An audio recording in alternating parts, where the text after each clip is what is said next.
way to welcome by now. Yeah, well, we would have, Paul, but Something came up.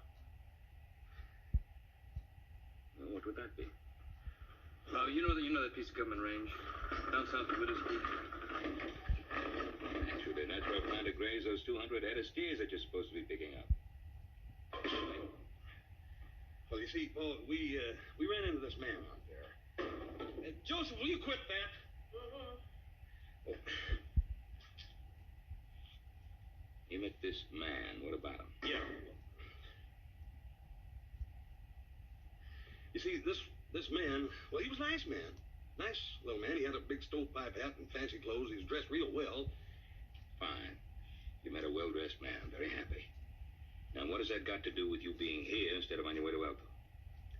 Well, see, Paul, you ain't gonna believe this, but this feller we met out there, he was... Can't tell him what he's doing. Oh. He was rolling in the grass.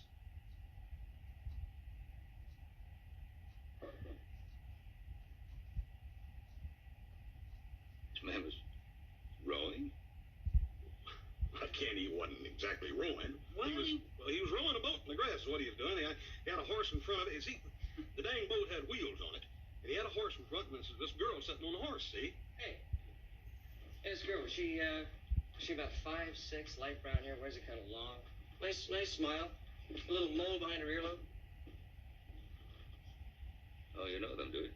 Well, he sure knows her all right. I didn't know about the mole. Yeah, right behind the left earlobe. Yeah, we didn't get that close. Oh, she'd be Abby Hope. That'd be her father, Don Q. Hope. Don Q. Hope?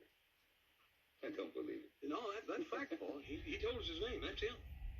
Yeah, I met him about 3 years ago down in the Arizona territory. I was delivering those horses to the Army Remount Depot. Yeah, well, he was nutty as a tree full of squirrels then. Well, I see they were kind of unusual, yeah. But nutty, I don't know. At least you couldn't convince the Arizona Pacific Railroad of that. What do you have to do with them? I'm not too sure. I never did get the whole story from him, but what the people say, he made the railroad sit up and beg. And this same feller is rowing a boat across a pasture that we got the grazing rights leased to? Couldn't you find out why? Yeah. Told us. Yeah, he said that he wanted to row a boat, so he's rowing it. He said a feller ought to do what he wants to when he wants to. Leastwise, that's what he said. Well, I'll tell you what I want to do. I want to meet this man right now. You want us to go with you? No, you just continue on to Elko and take those steers. Joe, you know them? We're going to meet this Don Q. Hope. What's the man's name?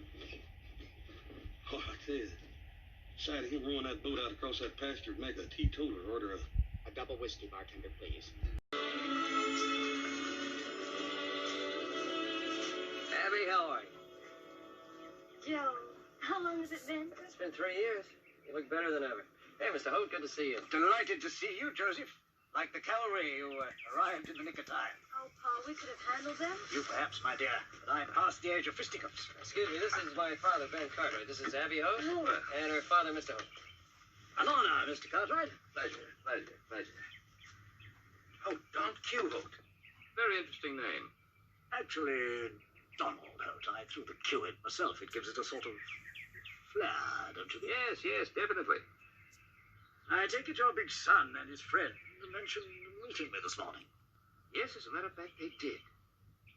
And piqued your curiosity? I must say it's a most unusual looking what? Pop and I like things out of the ordinary. It's fine exercise. Tones up the muscle. Tears down the waist. Yes. Nothing but exercise, no other reason? What other reason should there be, Mr. Cartwright? Well, of course, none that I can see. I was just wondering if perhaps there was some reason I couldn't see. Well, let's just say that it's a little eccentricity of mine. I like to startle, shake up people. Any other questions? No, of course not. Well, in that case, we'll be on our way. More exercise? Of course. Tone up the muscles, tear down the waist. Yes. Abby, are you ready? Yes, Paul. Will I see you again? Sure, how long are you going to be here? Oh, A few days, a week, month at the most. Oh, then we'll be seeing more of you. Certainly will, Mr. Cartwright.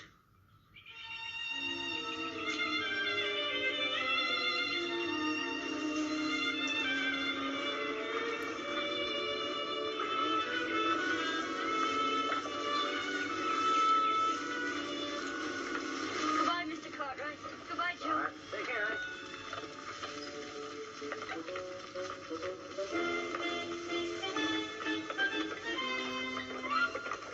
Goodbye.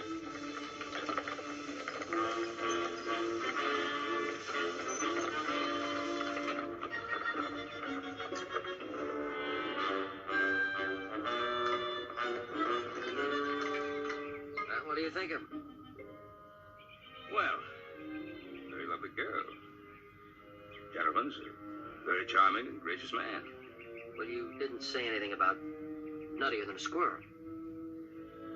Well, that is one thing he's not. I don't know who he is or what he is or what he's after. But, he's not nutty.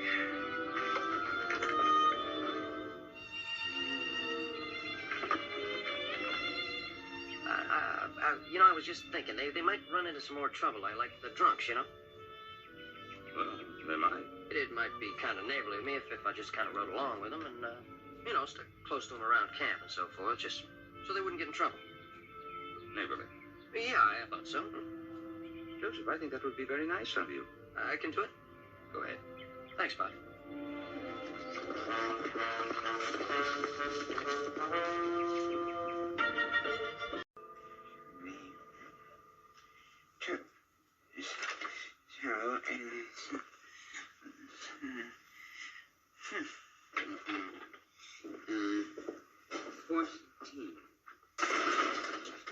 Mr. Keelock.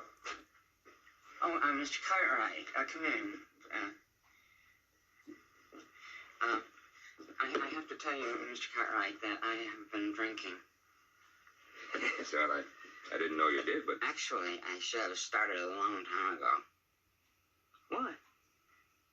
When a man comes in here and files a claim to buy 2 sections, 1,280 acres of the finest grazing land in the whole territory at $1.25 an acre, simply because he has rowed a boat around it, well, then I think it's time for all good men to start drinking. You recorded that claim?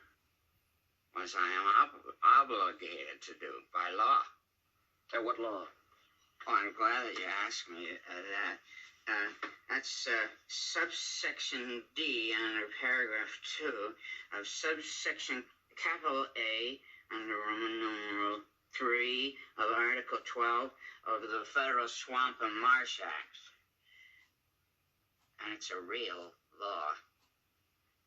What are you talking about, Swamp and Marsh Act? We're talking about good, dry grazing land. Just a minute, George. Read that. Furthermore, a man may claim for $1.25 an acre all of that area which he can row. I mean, row. Joseph, go on, Mr. Keelock. Oh, thank you, Mr. Cartwright. Which he can row over in a boat from sunup to sundown. And that is it. Well, it's silly. You can't row where there isn't any water. As the gentleman, Mr. Hope, was at pains to point out, there is nothing in the section about water. Well, it'll never hold up in court. Huh? Well, if I know lawyers, they'll try to make it hold up. Well, what's that do to our lease? I'm afraid that you're going to have to take that up with Mr. Hope. Don't you realize that if this story gets around, every bum, every thief, every drunk in the territory will be rowing around over all our prime grazing land? What can we do to stop them? We'll just have to stop them somehow. Oh, we'll get an injunction. Yeah, we'll have Judge Harper serve an injunction on you. Mm-hmm. Yes, stopping you from filing any further claims until this law is amended to include the words "in water." Oh, that's a splendid idea, Mr. Cartwright. Now, you'll have to come with us, Mr. Keelock. Go ahead, then. afraid that I'm not quite able.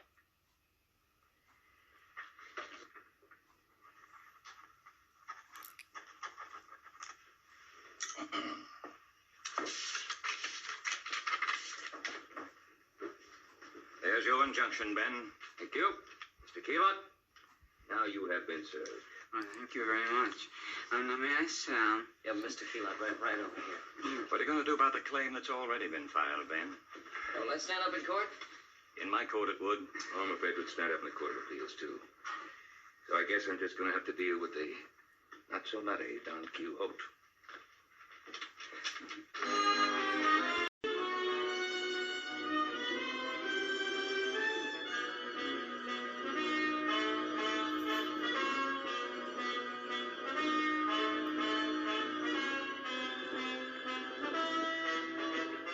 know, I got a feeling they're in for a big surprise.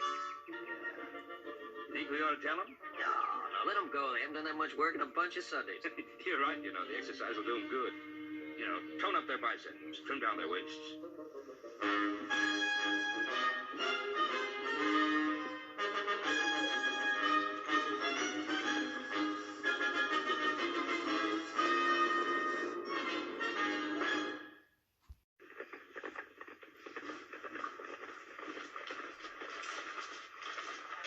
You and your father came up with a real good one this time, didn't you? Me? Meaning a real nice swindle. We've never swindled anyone. I guess you've been expecting me, Mr. Holt. Oh, please. Not so formal. Don Q. Yes, I did rather think you would be calling on me. Yes. All right. How much? You're a blunt man, Mr. Cartwright. Well, there's no point in beating around the bush. You know I need the grazing rights of that land. Well, How much? I'm not sure of the value. How much were you paying the government? $1,200 a year. $1,200 a year. That's right. Well, I think we could come to terms. Well, that depends upon what you consider terms. You were paying the government $1,200 a year. Suppose we make an agreement that you pay me, say, 12?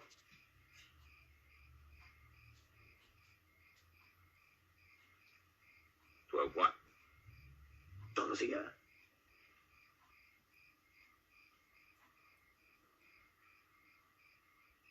Dollars? Frankly, Mr. Cartwright, I had no idea that you leased the rights of the grazing on this land. I just knew it was government land. Well, I don't get it. If you don't want money, then why'd you bother to file a claim? Satisfaction. Right, Abby? Right, Pa.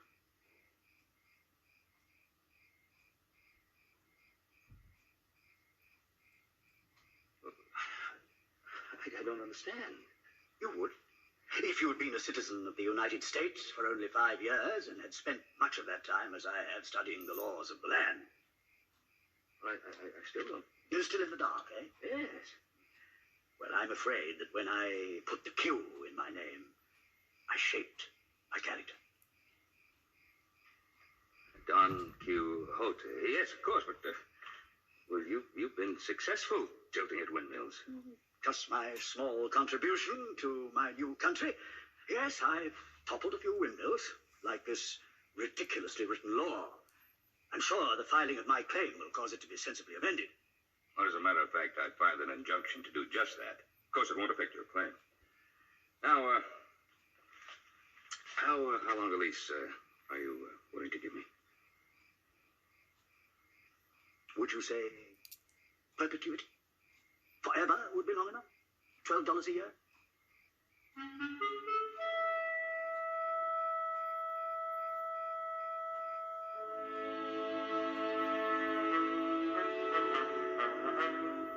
If that is satisfactory, I can draw out a lease now. Eminently satisfactory.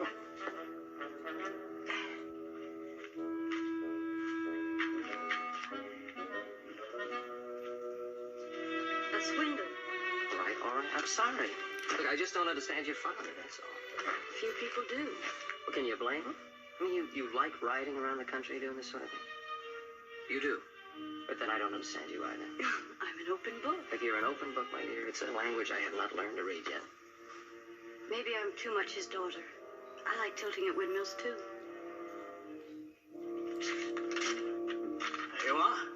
Your lease. Oh, may not forget the $12. Oh, no. And? Yeah? Thank you. Oh. Answer a question. Gladly. The Arizona Pacific Railroad. Oh, you heard about that, eh? Yes, I did. I heard you made them sit up and beg. They're a pretty rough outfit. I've had dealings with them. How'd you do it? Well, their freight rates were outrageous, and they wouldn't lower them.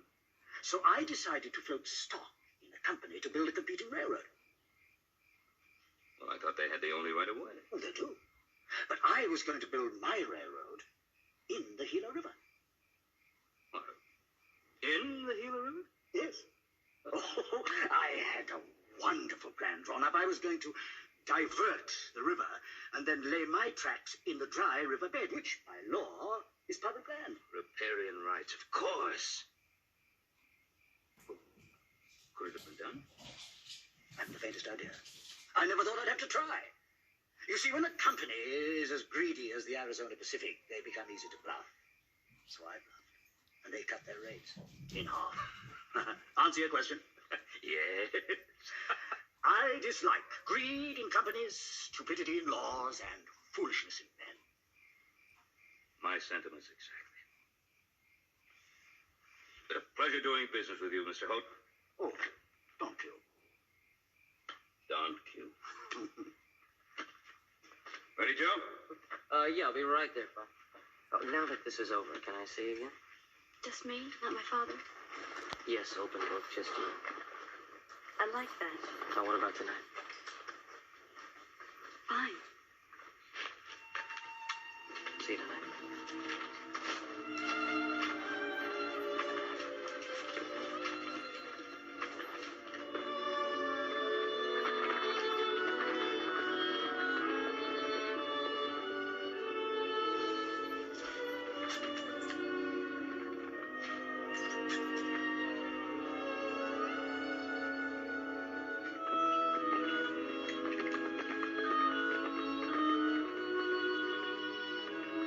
Mr. Cartwright!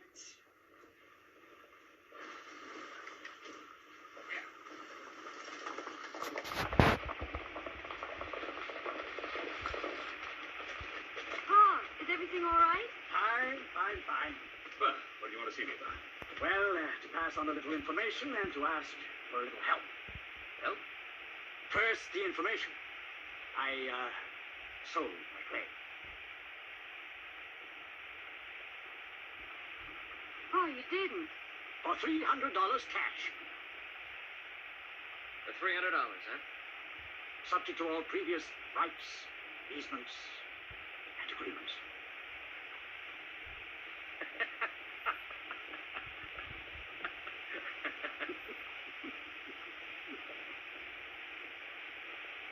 What's so funny? Well, what your father sold.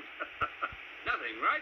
Precisely, Mr. Cartwright. I love selling nothing to greedy men. No, wait a minute. I don't get it. What do you mean he sold nothing? Well, they've got these two prime sections of grazing land. I've got a lease which says I can graze all my stock there forever, just as long as I pay them $12 a year, right? And I didn't tell them that. No. In fact, they're coming out to the Ponderosa tomorrow to sell it to you for as much as they can, and well, now that's where I could use a little help. If you could continue negotiations for a couple of days. Fixing to move on, are you? Well, I think it rather advisable. Where you heading? Oregon. There's some very interesting homesteading laws there, and I bought myself a house. A house? Well, it's more of a shack. We're gonna settle down? Well, no, not exactly. Smithy, will you be ready soon? Ready now.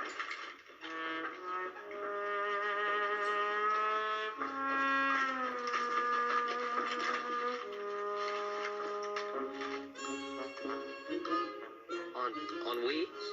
That's my kind of house. Quite an idea, don't you think? Happy?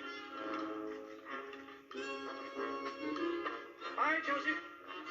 Hi, Mr. Cartwright.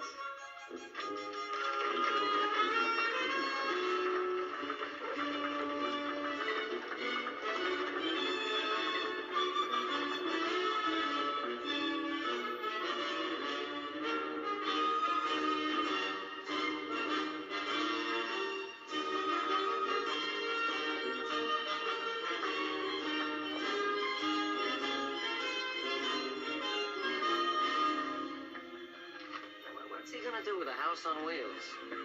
I don't know, but I have a feeling Oregon is going to find out.